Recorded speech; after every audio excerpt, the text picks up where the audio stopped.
Capítulo 16. Una visita inesperada, Estado General, año 12,100 tiempo transcurrido desde capítulo 15. 1,000 años, había días en que Alex Rodríguez se preguntaba qué habría pensado su yo de 22 años si hubiera podido verlo ahora. Un chico que trabajaba en una librería, que gastaba su sueldo en videojuegos, que murió comiendo un chuco en una feria de julio. Y ahora era esto. Un mundo consciente de 12.000 kilómetros de diámetro, 2 lunas en órbita, 8 planetas en su sistema solar, y 1000 años de civilización floreciente palpitando como un corazón en su superficie. Todavía pienso en el chuco a veces, reflexionó Celestia mientras sus océanos capturaban la luz del sol a Heteron en millones de reflejos simultáneos. Fue el último sabor que tuve como humano.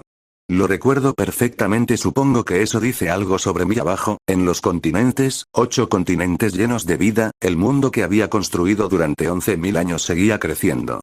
Estadísticas globales, año 12,100 población total. 987, 340, 000, aproximadamente 1000 millones, raza población variación VS año 11,100, humanos 920, 000, más 1,573% enanos 62, 000, más 3,547% elfos 5, 100, 000, más 15,937% dragones, primeros más subrazas, 480 más 380% reyes bestia catalogado 73 más n/anota. Los elfos crecen despacio incluso con 1000 años extra, su madurez a los 50 años y gestación de 12 meses hacen imposible un crecimiento explosivo. Pero 5 millones de elfos de entre 500 y 1,000 años de vida acumulada son, individualmente, los seres más experimentados del planeta. Nivel civilizacional. Tipo y consolidado, dominio completo de energía planetaria. Exploraciones del sistema solar en curso.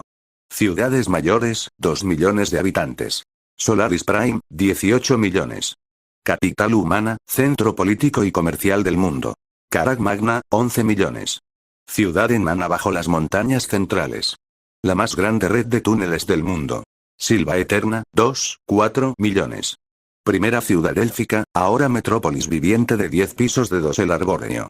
Ciudad de la Unidad, 2 millones. La única ciudad verdaderamente mixta, capital del Consejo Tripartito ampliado. Parte I. El progreso de 1000 años, año 11,100, 12,100, lo que cambió los 1000 años entre el fin del capítulo 15 y el presente no fueron uniformes. Hubo siglos de paz relativa donde el progreso fue lento y metódico. Hubo décadas de explosión tecnológica donde un descubrimiento desencadenaba 10 más. Hubo cataclismos. Una erupción volcánica masiva en el año 11,340 que sepultó la primera colonia humana en la costa oriental bajo 1,5 metros de ceniza. Una plaga de hongos en el año 11,620 que arrasó cosechas en 3 continentes y causó la primera hambruna global, matando 40 millones de personas en 8 años. Y hubo victorias. La primera nave que alcanzó Renatus, la Luna Grande, en el año 11,890. El descubrimiento de los pozos de energía cósmica en regiones previamente inexploradas.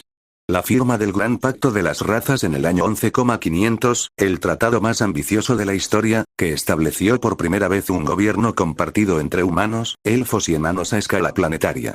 Celestia había observado todo con su percepción temporal variable, ralentizándola cuando algo importante merecía atención, acelerándola en los siglos más tranquilos. 1000 años, pensó el planeta, y todavía me sorprenden, el año 11,215, el primer torneo. Todo comenzó con una pregunta simple que una mujer humana hizo en voz alta durante una reunión de maestros de artes marciales en Solaris.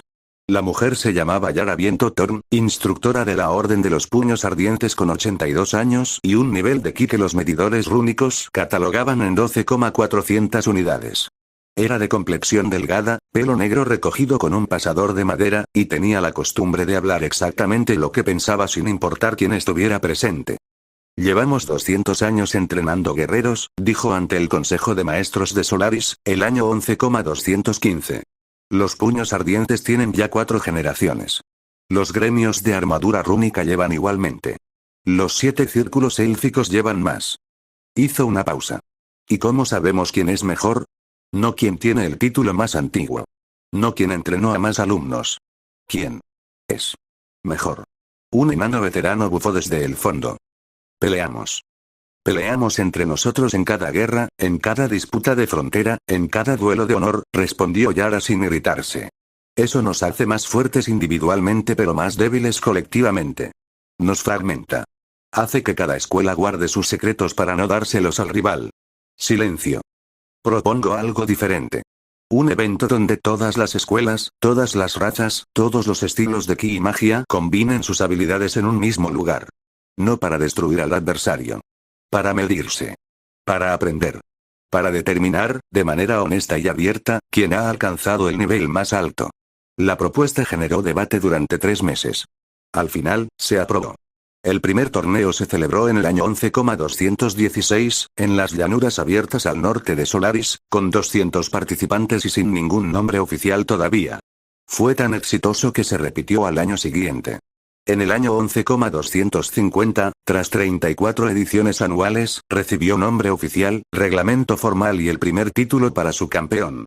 Se llamó el Gran Torneo del Puño Eterno. El Gran Torneo del Puño Eterno, reglamento y estructura frecuencia. Anual. Celebrado en el mes de primavera, semana del solsticio de la luna llena de Renatus. Sede. Rotativa entre continentes. La arena central, construida en Ciudad de la Unidad, es sede permanente solo para años divisibles por 10, los torneos del siglo. Categorías de participación. División bronce, ki entre 1 y 4,000 unidades, división plata, ki entre 4,001 y 15,000 unidades, división oro, ki entre 15,001 y 60,000 unidades, división celestial, ki por encima de 60,000 unidades, creada en el año 11,700, cuando los primeros combatientes cruzaron ese umbral, reglas fundamentales. 1. Un combate, 2 combatientes, eliminación directa. 2. Prohibido matar. Prohibido mutilar permanentemente. 3. Permitido todo estilo. Ki puro, magia, combinación de ambos, armas rúnicas, técnicas heredadas de cualquier raza. 4. El árbitro detiene el combate al primer signo de rendición, inconsciencia o lesión grave. 5. Cualquier técnica que dañe al público resulta en descalificación inmediata. El título del campeón. El ganador de la división celestial no recibe el título por ser simplemente el más fuerte. Lo recibe porque, en el lenguaje del torneo, ha demostrado que su maestría trasciende toda limitación conocida. El título nació de una frase que el primer campeón de la división celestial pronunció cuando le preguntaron cuál era el secreto de su poder. Un elfo de 400 años llamado Aetos el Inmóvil, quien durante el combate final simplemente se quedó parado mientras su oponente se agotaba atacándolo, y en el último instante respondió con un solo golpe. Cuando el ki y la mente son uno, dijo Aetos, ya no necesitas tierra bajo los pies ni cielo sobre la cabeza. Eres tu propio mundo. El título quedó grabado desde entonces. El maestro sin cielo, estado actual del torneo, año 12,100. En el año 12,100, el gran torneo del puño eterno celebraba su 884 edición. El actual maestro sin cielo era un enano llamado Drag Piedra Roja. Sin apellido habitual. Había abandonado la segunda parte de su nombre a los 100 años, siguiendo la costumbre enana de renunciar a la identidad familiar hasta alcanzar una hazaña digna de ella. Llevaba 14 años consecutivos con el título.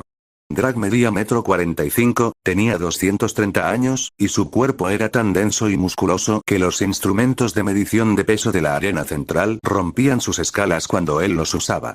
Sus antebrazos eran más anchos que la cabeza de la mayoría de los humanos. Tenía barba negra trenzada con anillos de hierro mágico, cada anillo representaba un año con el título. Su nivel de ki había alcanzado, en la última medición oficial antes del torneo, las 87,400 unidades. Para referencia, en el año 11,100, el nivel del avatar de Celestia era 35,000. Drag lo superaba en más del doble. Celestia observaba al pequeño enano con la misma mezcla de orgullo genuino y asombro que sentía cuando una de sus criaturas evolucionadas producía algo completamente inesperado. Lo diseñé como raza de guerreros, pensó el planeta. Pero nunca calculé que en 1000 años podrían llegar tan lejos. Supongo que eso es lo mejor de dejarlos crecer solos. Parte segundo. La magia se organiza, el año 11,300, la crisis que creó la institución. En el año 11,295, un mago humano llamado Vernel Rojo intentó una demostración pública de un hechizo de fuego de su propia creación frente a una audiencia de 1000 personas en la plaza central de Solaris. El hechizo salió mal. La explosión mágica vaporizó la plaza, los edificios circundantes y a 392 personas en un radio de 400 metros. Bern sobrevivió, protegido por sus propios escudos. Fue el único sobreviviente en esa zona. El horror sacudió a toda Celestia. Las ciudades humanas cerraron sus academias de magia durante 3 años. Los enanos, que siempre habían desconfiado de la magia no rúnica, reforzaron las leyes que prohibían hechicería no supervisada en sus territorios. Los elfos, profundamente avergonzados porque Bern había estudiado textos élficos robados, enviaron delegaciones a todas las capitales. Fue la elfa archimaga Tessara Lunaris, 400 años en ese momento, una de las pocas mortales en Celestia con poder superior a 10,000 unidades, quien presentó ante el Consejo Tripartito la solución.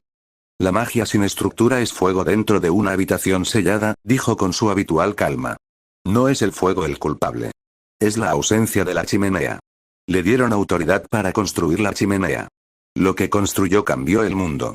La Asociación Arcana y la Gran Aguja del Firmamento fundada. Año 11,300. Sede. La Gran Aguja del Firmamento, Ciudad de la Unidad. Propósito. Catalogar, regular, preservar y avanzar el conocimiento mágico de todas las razas. La Gran Aguja del Firmamento era el edificio más alto de Celestia. 2.500 metros de altura.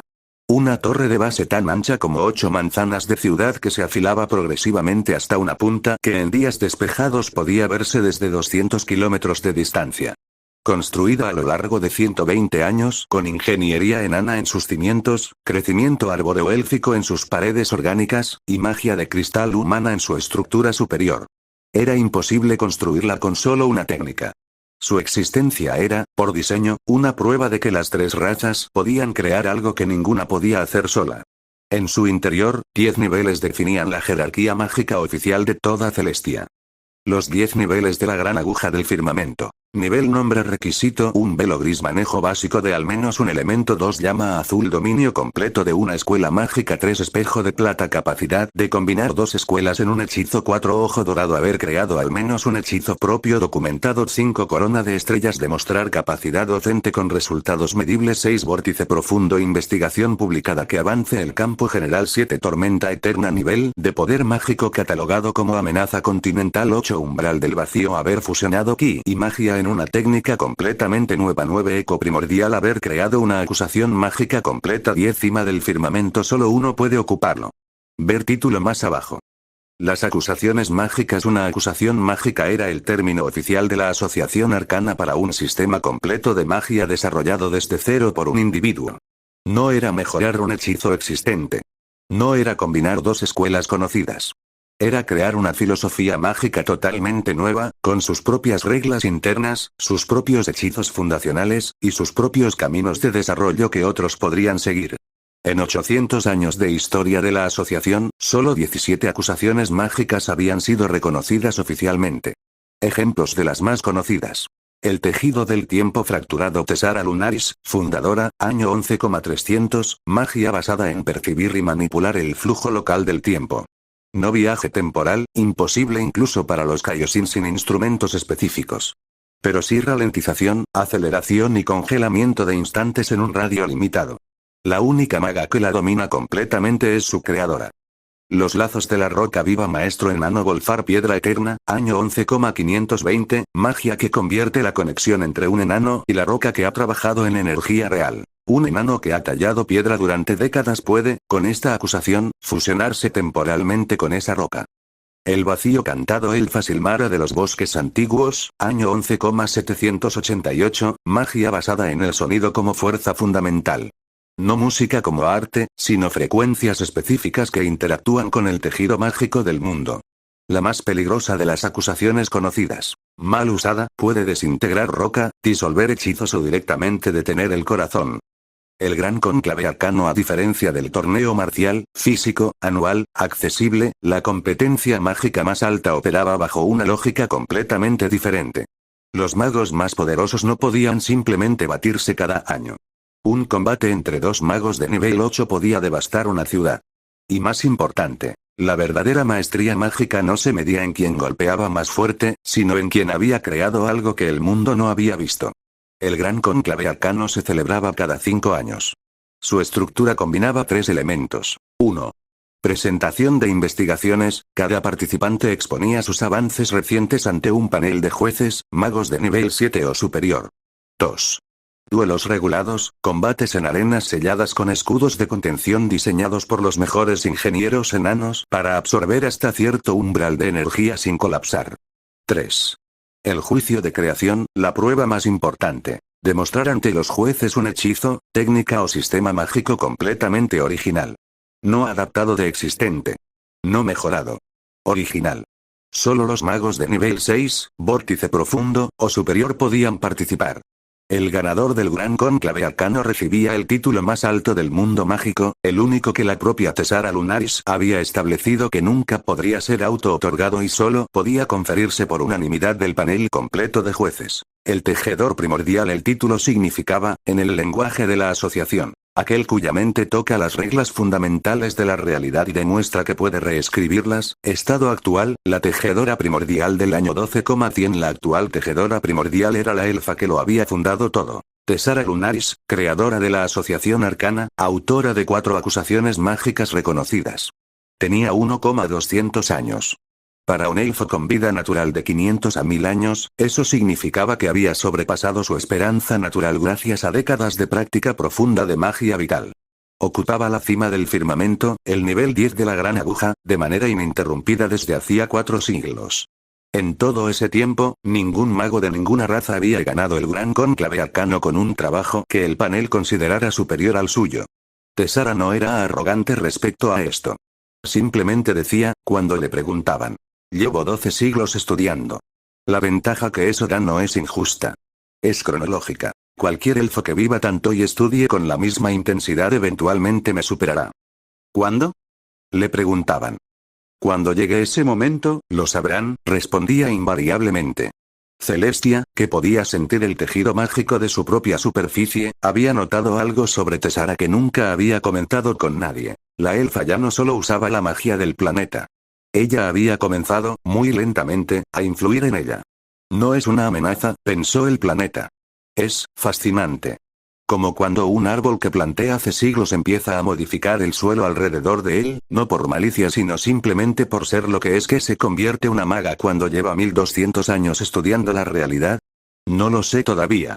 Pero quiero descubrirlo. Parte 3. 1000 años de eventos notables, año 11,340, la gran erupción. El volcán que los elfos llamaban Monte Ignis, el mismo donde Vulcanor, el dragón de escamas rojas, había establecido su territorio en el año 10,538, entró en erupción durante 14 meses consecutivos. No fue un desastre inesperado. Los enanos habían monitoreado la presión magmática durante décadas. Los elfos habían sentido el malestar de la tierra. Y los dragones de la coalición habían avisado con años de antelación.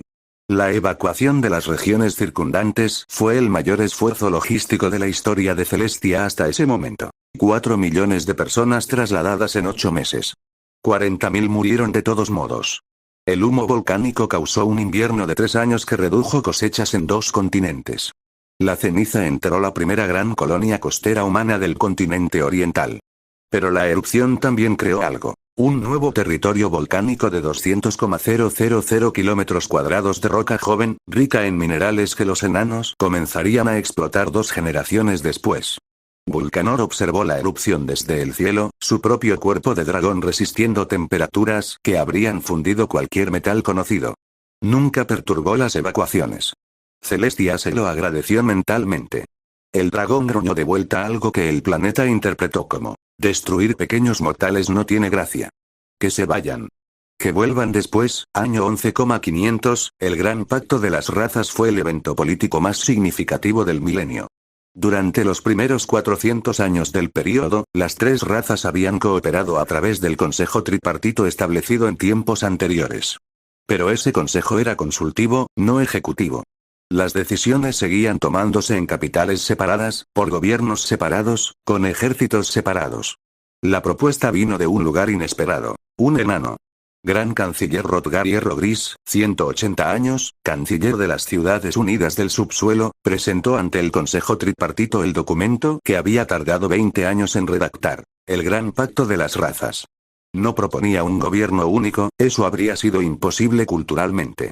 Proponía algo más sutil. Un sistema de derecho universal que se aplicaría por encima de las leyes locales en 3 áreas específicas. 1. Comercio interracial, reglas comunes para transacciones entre razas. 2.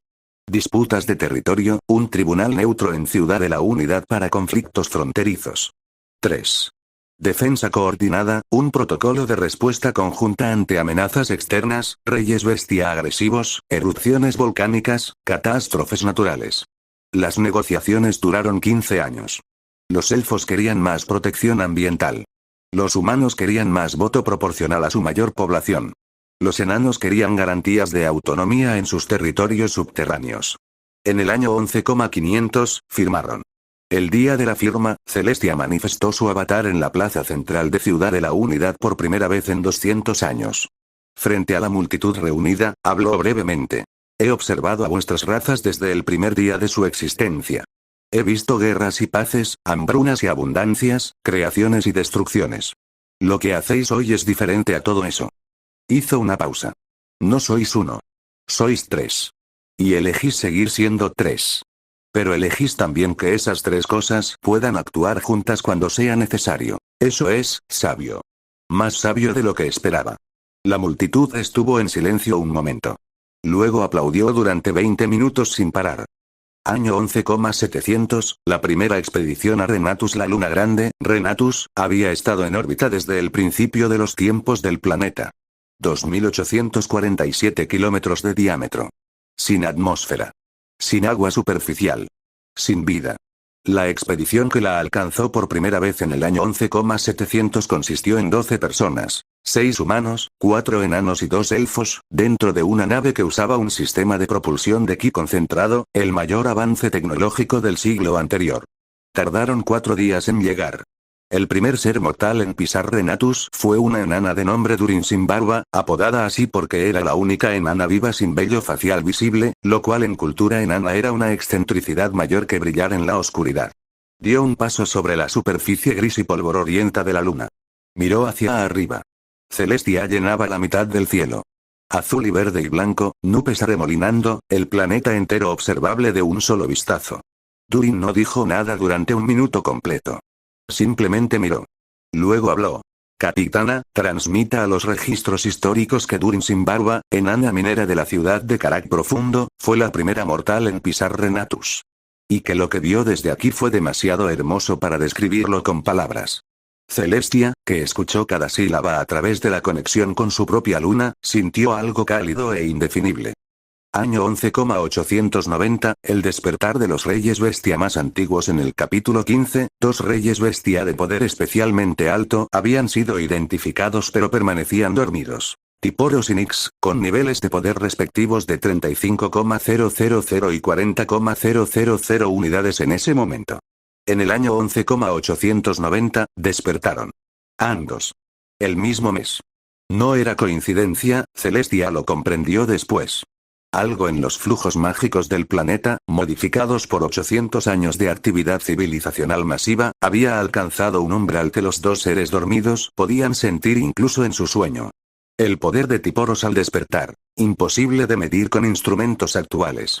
El poder de Nix al despertar, igual. Las ciudades en un radio de 500 kilómetros de sus territorios fueron evacuadas preventivamente. El Consejo Tripartito reunió a los guerreros más poderosos disponibles, incluyendo a Drak Piedra Roja, entonces joven con solo 42,000 unidades de ki. Celestia intervino antes de que hubiera conflicto. Manifestó su forma dracónica de magma, la misma que había mostrado a los dragones en la Cámara del Origen, frente a los 2 reyes bestia recién despertados. Tiporos lo miró. Nix lo miró. Ninguno de los 2 atacó.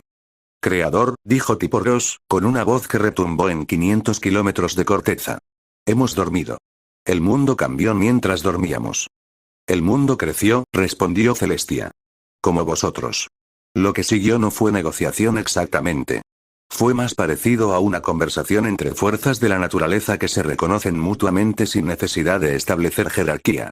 Al final, Tiporos y Nix acordaron lo mismo que habían acordado tácitamente antes de dormir. Territorios propios, sin interferencia con las razas civilizadas, sin obligaciones hacia nadie. Guardianes salvajes. No domesticados. No enemigos. Eso puede funcionar, pensó Celestia. Y funcionó. Parte cuarto. El poder de Celestia, año 12,100, análisis de poder, Celestia, año 12,100 poder de combate, avatar individual. 480,000 crecimiento desde año 11,100. 35,000 480,000 1,271%, razones. 1. Crecimiento poblacional. 58,7 m 987 m habitantes 2. Gran pacto de las razas. La cooperación activa genera más energía civilizacional que la coexistencia pasiva. 3.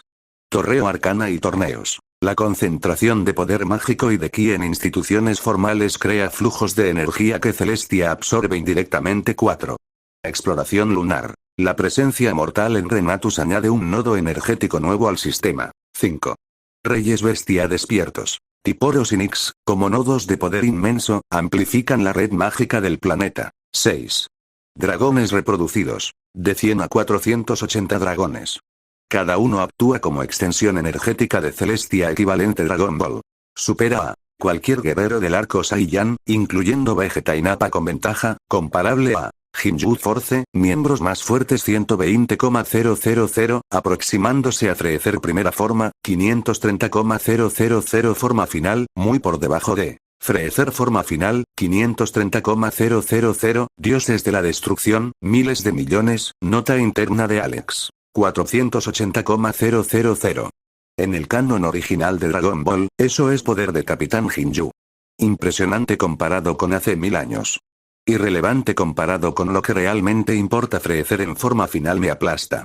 Beerus ni siquiera sudaría, pero Roux dijo que el contacto con razas espaciales era improbable por millones de años. Improbable no es imposible. Parte V. La visita inesperada, una nota sobre el tiempo en el universo de Dragon Ball. El año 12,100 del calendario de Celestia equivalía a una época que Alex Rodríguez, con sus memorias recuperadas en el capítulo 8, reconocía como muy anterior al canon. Los Saiyajin existían.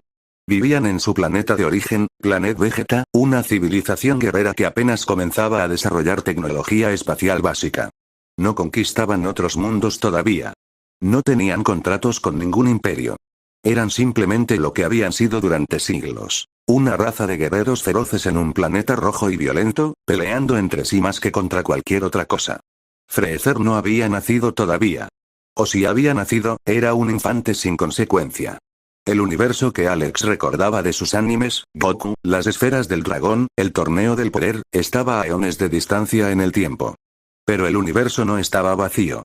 Y Shin, el Kaioshin del Este, lo sabía. Año 12,100, mes 7, día 22, madrugada. Celestia no dormía. Los planetas no duermen. Pero había estados de menor atención, momentos en que la conciencia se dispersaba más uniformemente por la superficie, como meditación profunda. Observar sin enfocar. Sentir sin analizar. Estaba en uno de esos estados, siguiendo simultáneamente el curso de un huracán en el océano occidental, el nacimiento de trillizas enanas en Karak Magna, y el desarrollo del semifinal del 884 o Gran Torneo del Puño Eterno en Ciudad de la Unidad, cuando lo sintió. Una distorsión en el espacio. A 200,000 kilómetros de distancia. No en la dirección del Sol. En la dirección del espacio profundo, entre el sistema Aeteron y la oscuridad interestelar. Celestia focalizó toda su atención en ese punto en menos de un segundo. ¿Qué es eso? No era un asteroide. No era radiación del Sol. Era algo con firma energética completamente diferente de cualquier fenómeno natural del sistema Aeteron.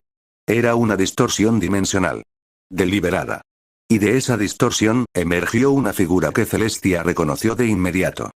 Shin. El Kaioshin del Este flotaba en el vacío del espacio exterior, su cabello verde sin cambio visible desde la última vez que se habían visto, 1100 años atrás. Piel rosada púrpura. Túnica ceremonial blanca y dorada. Ojos que cargaban algo que Celestia, con toda su práctica en leer mortales, tardó un momento en identificar. Preocupación, determinó el planeta. No catastrófica. No la mirada de alguien que viene a anunciar el fin del mundo. Pero tampoco la visita social de un Kaioshin con tiempo libre. Celestia manifestó su avatar en el espacio exterior, la forma humanoide de 7 metros que había desarrollado para interacciones en el vacío, y se elevó desde la superficie en segundos. Los dos se encontraron en el espacio a 50,000 kilómetros sobre el ecuador del planeta, Celestia brillando como una figura de luz azul blanca, Shin simplemente flotando con la calma estática que tenían los seres divinos. Shin, saludó Celestia, proyectando su voz telepáticamente. La última vez que nos vimos eras el segundo de Row. Ahora eres el primero. Y el único, respondió Shin, también telepáticamente. Row murió hace 300 años. Vejez natural. Era extraordinariamente viejo incluso para un Kaioshin. Celestia procesó eso. Row. El primero en visitarme. El que me explicó qué era este universo. El que me trajo el árbol divino. Muerto hace 300 años y yo no lo sabía, lo lamento, dijo el planeta. No lo lamentes, respondió Shin, con algo que casi era una sonrisa. Row vivió más que cualquier Kaioshin en 3 generaciones. Y pasó sus últimos años hablando de ti más que de cualquier otra cosa en el universo. Un planeta consciente. Decía que eras su mayor descubrimiento. Un silencio cómodo entre el planeta y el dios. Luego Celestia preguntó lo que ya intuía. ¿Por qué estás aquí, Shin? No es una visita social. No llevas el árbol divino de Row bajo el brazo. El Kaioshin del Este asintió levemente, admitiendo la observación sin evadirla. No. No es social. Hizo una pausa. ¿Puedo ver tu superficie? Prefiero hablar de esto con tierra bajo los pies, no en el vacío. El Valle de las Tres Lunas, isla remota, océano occidental Celestia tenía un lugar específico para visitantes divinos. Lo había preparado después de la primera visita de Row, hace más de 1000 años. Un valle en una isla remota del océano occidental, lejos de cualquier civilización mortal, con praderas de flores silvestres, un río cristalino, y el árbol divino que Row le había dado creciendo en una colina, sus ramas plateadas brillando suavemente. 2 asientos de piedra pulida en el centro, suaves como seda por modificación mágica. El avatar de Celestia se materializó en uno. Shin aterrizó en el otro. Desde la colina, el árbol divino parecía observarlos. Cuéntame, dijo Celestia. Shin sacó algo de sus ropas. Una esfera pequeña del tamaño de un puño que proyectó un mapa holográfico del universo, o más específicamente, de un sector del universo a miles de años luz del sistema Aetheron. ¿Conoces este sistema estelar? Señaló un punto. Celestia analizó la posición con su conocimiento recuperado del universo de Dragon Ball. Ese sector. Eso está en el cuadrante norte. Cerca de las rutas comerciales del Imperio, no lo conozco, respondió Celestia. Mi conocimiento del universo más allá del sistema Aetheron es limitado. Era cierto. Sus memorias recuperadas del universo de Dragon Ball le daban contexto general, pero no mapas estelares precisos de esta época. El universo era inmenso y esta era una era muy anterior al canon que recordaba. Shin asintió, como si esa respuesta fuera la esperada. Es un sector remoto. Poco relevante en la escala del universo. Expandió la imagen holográfica lentamente. Lo que importa no es ese punto específico. Lo que importa es esto. La imagen se amplió. Desde ese sector remoto, líneas de color rojo se extendían en todas direcciones como raíces de un árbol. Rutas de expansión, de conquista, de exploración. Un imperio en movimiento. ¿Qué es eso? Preguntó Celestia. El imperio glacial, dijo Shin con tono neutro que no ocultaba del todo algo más oscuro. Una civilización conquistadora de la raza arcosiana. Llevan siglos expandiéndose por este cuadrante del universo. Someten planetas, esclavizan razas útiles, destruyen las que no lo son. Una pausa. No son la mayor amenaza del universo. No todavía. Pero son metódicos. Pacientes. Y están creciendo. Celestia procesó eso cuidadosamente. Arcosianos. En mis memorias de Dragon Ball, los arcosianos eran la raza de Freezer. Pero Freezer no existe aún en esta época. Esto es mucho más temprano. El imperio glacial debe ser una etapa anterior de lo que eventualmente se convertiría en el imperio de Freezer. Los Saiyajin todavía están en su planeta. No han llegado a la era espacial. ¿Esto es realmente antiguo? ¿Qué tienen que ver conmigo? Preguntó Celestia. Shin señaló una de las líneas rojas en el mapa holográfico. Era la más larga, la que apuntaba más profundamente hacia el espacio inexplorado. Apuntaba en la dirección general del sistema Aetheron. Todavía no han llegado a este sector, dijo Shin. Estás a distancia suficiente para que no seas prioridad inmediata. Pero el imperio glacial no se detiene. Cada generación, avanzan un poco más. Hizo una pausa. Row me lo hizo prometer antes de morir. que si alguna vez el frente de expansión del imperio se acercara lo suficiente como para que Celestia pudiera ser descubierta en los próximos siglos, te lo dijera. El valle quedó en silencio absoluto. Solo el río cristalino. Solo el susurro del árbol divino que Row había plantado hace más de 1000 años. ¿Cuánto tiempo?, preguntó Celestia finalmente. En este ritmo de expansión, Shin calculó. No meses. No décadas. Siglos, probablemente. Quizás 2 o 3 siglos antes de que sus rutas de exploración alcancen este sector de manera sistemática. Siglos, pensó Celestia. Eso es mucho más tiempo del que Row sugirió que tendría. ¿Por qué vino ahora entonces, y no en 200 años? ¿Por qué me lo dices ahora?, preguntó. Si tengo siglos, ¿por qué?, respondió Shin con cuidado. El imperio glacial no avanza en línea recta. Avanza siguiendo energía. Siguiendo señales de civilización. Lo miró directamente. Celestia, en los últimos 1000 años, tu planeta ha crecido enormemente. Tu energía mágica, la energía de tus civilizaciones, el poder combinado de tus razas, todo eso se irradia hacia el espacio. Es sutil. Muy sutil. Pero el imperio glacial tiene instrumentos de detección muy precisos. Una pausa. Aún no te han detectado. Estoy razonablemente seguro de eso. Pero cuanto más crezcas sin control de esa irradiación, más probabilidades hay de que algo o alguien lo note antes de lo esperado. Celestia asimiló cada palabra. No es una amenaza inmediata. Es una advertencia temprana. Row planificó esto. Asegurarse de que yo supiera con tiempo suficiente para prepararme, no con pánico sino con método, y Shin cumplió la promesa. Gracias, dijo Celestia. Por venir. Por cumplir lo que le prometiste a Row. Shin inclinó su cabeza levemente. Era lo correcto. Se puso de pie, su figura divina proyectando una luz tenue en el atardecer del valle.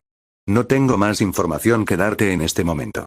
Pero si la situación cambia, si detecto que el imperio acelera su expansión o que algo apunta directamente hacia este sistema, volveré a avisarte.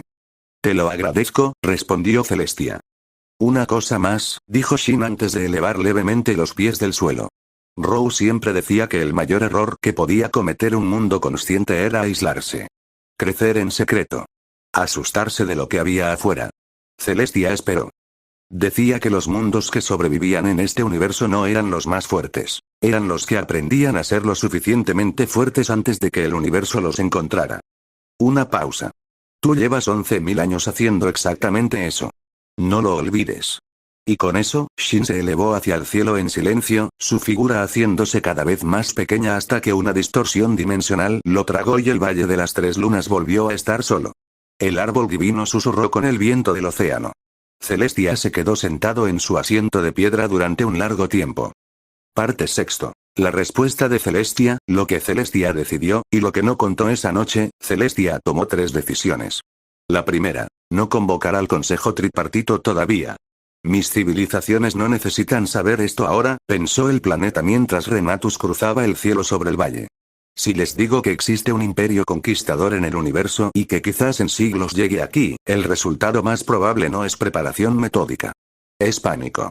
O peor, guerras internas sobre cómo responder. Row tenía siglos de experiencia observando razas mortales. Y siempre decía que la información correcta en el momento equivocado podía destruir más que la ignorancia, así que esperaré. Los prepararé sin decirles por qué. Y cuando sea el momento correcto, cuando su poder y su madurez estén a la altura de esa verdad, se las diré. La segunda decisión. Acelerar el progreso de sus civilizaciones de manera activa pero sutil. No milagros. No intervenciones directas que sus razas no pudieran explicar. Sino el tipo de empuje invisible que Celestia había aprendido a dar a lo largo de 11.000 años. El depósito mineral que aparecía donde los enanos decidían excavar. La corriente oceánica que llevaba barcos exploradores a islas ricas en recursos. El pozo de energía cósmica que un mago élfico descubría en el momento exacto en que lo necesitaba para completar su investigación. El mundo que parecía favorecer a quienes trabajaban duro. Porque así era Celestia. Siempre había sido así. Solo que ahora con un poco más de propósito. La tercera decisión. Controlar la irradiación energética del planeta. Eso era más difícil y más delicado. Significaba limitar sutilmente ciertos flujos mágicos, redirigirlos hacia el interior del sistema solar en lugar de hacia el espacio profundo. Como oscurecer parcialmente las ventanas de una casa brillante para que desde lejos parezca menos habitada. No apagar la luz. Solo, orientarla mejor. Tengo siglos, se recordó Celestia. Siglos de margen. Y mis hijos son más capaces de lo que creen. Solo necesitan el entorno correcto para demostrarlo, años 12,100, 12,200. La década del gran impulso, lo que las civilizaciones de Celestia experimentaron como una era de descubrimientos extraordinaria, fue, en realidad, el resultado de un planeta consciente que había decidido empujar un poco más fuerte que de costumbre. Para los enanos. En el año 12,108, los mineros de Carag Magna, excavando en el nivel 40 del subsuelo, encontraron algo que ningún instrumento había detectado. Una veta de un mineral completamente nuevo, de color azul-negro, que los enanos llamaron adamantio estelar. No era que el mineral hubiera aparecido de la nada. Llevaba ahí millones de años. Simplemente, Celestia había ajustado sutilmente la temperatura de las rocas circundantes para hacer más probable que esa galería específica de exploración condujera exactamente ahí. El adamantio estelar era extraordinario. Más duro que la adamantita convencional, con una propiedad única de absorber y redirigir energía mágica con eficiencia sin precedentes. Una armadura de adamantio estelar podía, según los primeros experimentos, absorber hasta cierto límite los impactos de ki y devolverlos parcialmente al portador. En menos de 20 años, los maestros forjadores enanos habían creado las primeras armaduras de retorno, y Drag Piedra Roja había sido el primero en pedirse una. La probó en el 897 o Gran Torneo del Puño Eterno. Su oponente de semifinales, un humano con ki de 74,000 unidades, lanzó todo lo que tenía contra Drag durante 7 minutos. Drag absorbió cada impacto sin moverse del centro del ring. En el minuto 8, respondió con un único golpe. El humano tardó 4 días en recuperar el conocimiento. Para los elfos. En el año 12,134, la tejedora primordial Tesara Lunaris presentó ante el gran cónclave arcano su quinta acusación mágica reconocida. La llamó la resonancia del mundo. Era, en esencia, magia que aprovechaba la consciencia del planeta mismo como amplificador. No invocaba a Celestia directamente. No lo controlaba ni lo instrumentalizaba. Pero sí aprovechaba que vivir dentro de un planeta consciente significaba que la energía mágica del mundo tenía una frecuencia, un patrón, casi como un latido. Y un mago con sensibilidad suficiente podía sintonizarse con ese latido y usar su resonancia para amplificar sus propios hechizos. El límite era claro. Funcionaba solo para hechizos defensivos y de curación. La resonancia del mundo no amplificaba destrucción, el planeta, dijo Tesar con absoluta certeza, simplemente no respondía a esa frecuencia. Nadie supo que era porque Celestia, escuchando el desarrollo de la acusación durante décadas, había sutilmente guiado a Tesar hacia esa limitación específica. Si van a usar mi propia energía, había pensado el planeta mientras observaba a la anciana elfa meditar en la cima de la gran aguja, que sea para sanar y defender. No para atacar, eso lo decidí yo. Y Tesara llegó sola a esa conclusión. Solo tuve que no poner nada en el camino, para los humanos. El mayor avance humano del siglo no fue mágico ni marcial. Fue una nave.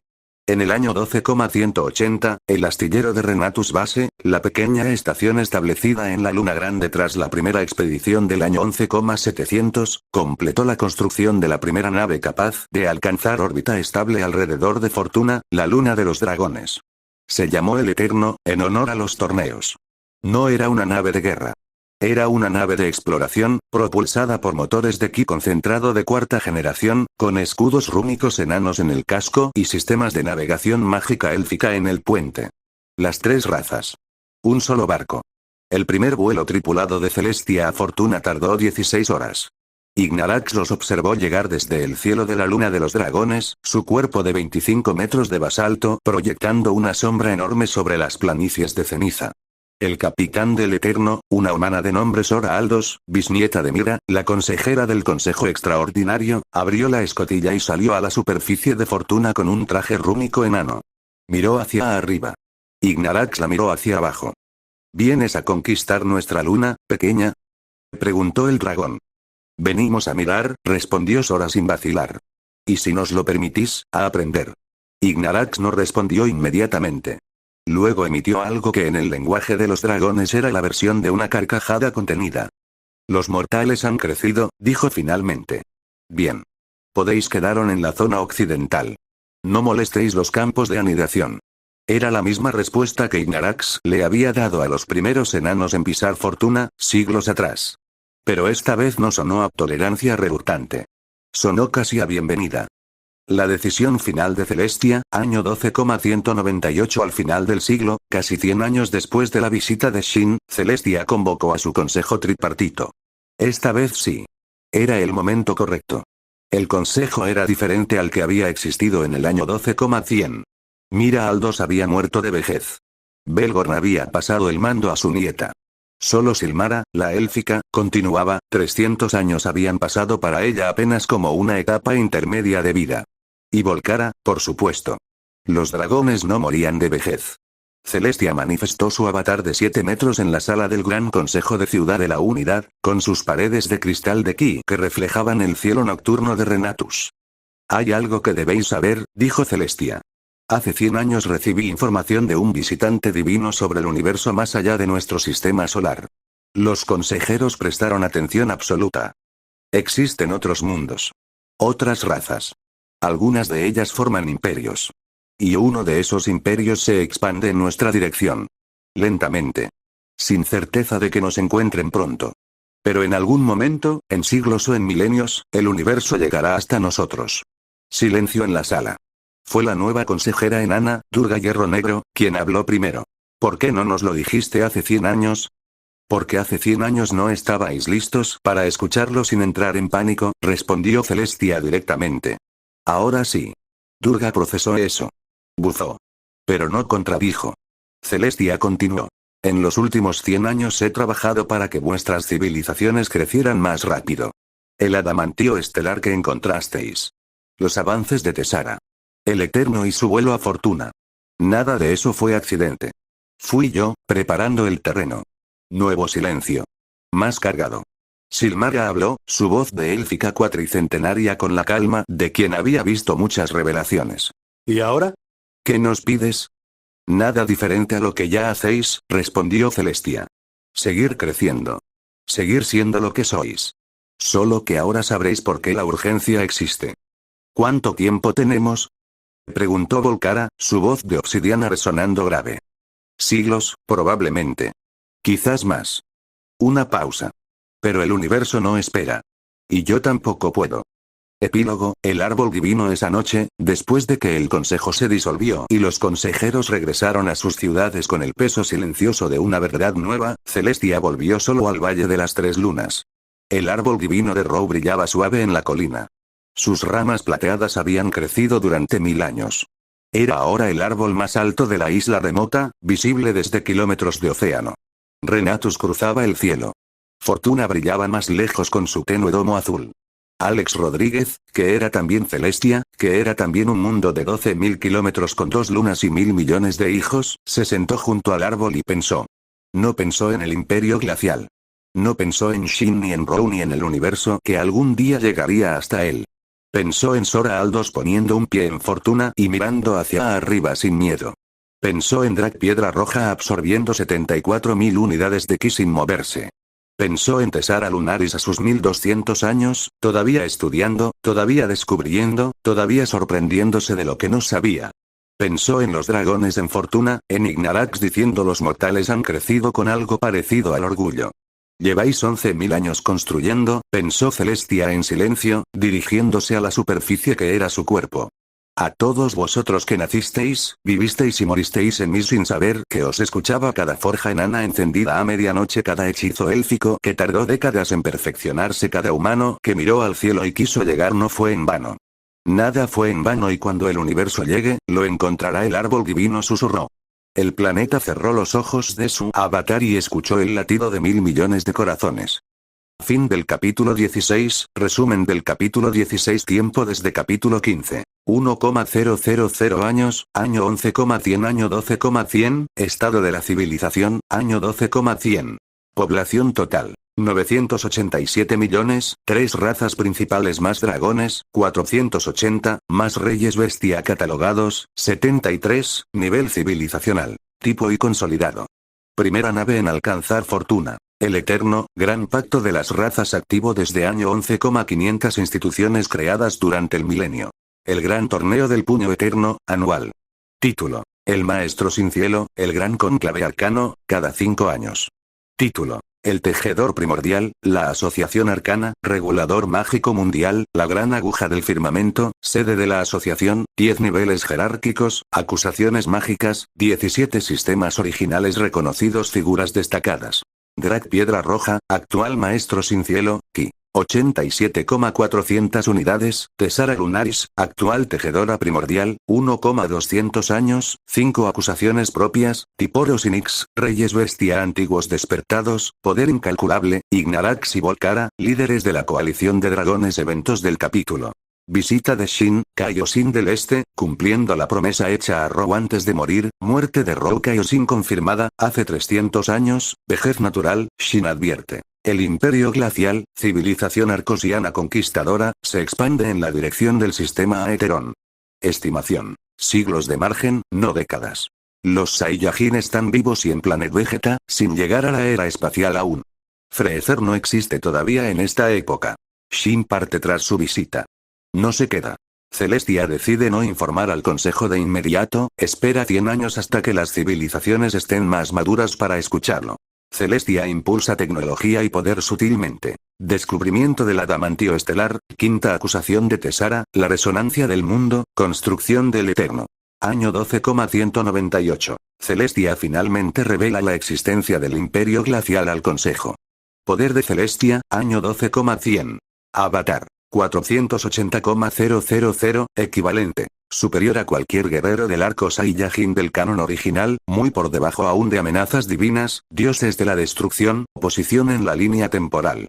Era muy anterior al canon de Dragon Ball, Saiyajin. Vivos, en Planet Vegeta, sin era espacial, Freezer. No existe aún o sin relevancia, el Imperio Glacial es la etapa primitiva de lo que eventualmente será el Imperio Arcosio. La historia del canon comenzará a conectarse aproximadamente en el capítulo 25, tema central.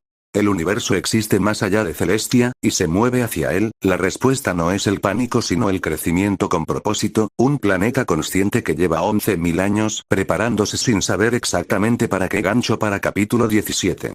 ¿Cómo reaccionan las razas al saber que hay un universo más grande? ¿Qué hace Drag Piedra Roja con esa información? ¿Cómo evoluciona la tecnología espacial de Celestia en los próximos siglos? ¿Cuándo y cómo detectará el Imperio Glacial el sistema Aeteron? Gracias por ver y espero que les haya gustado.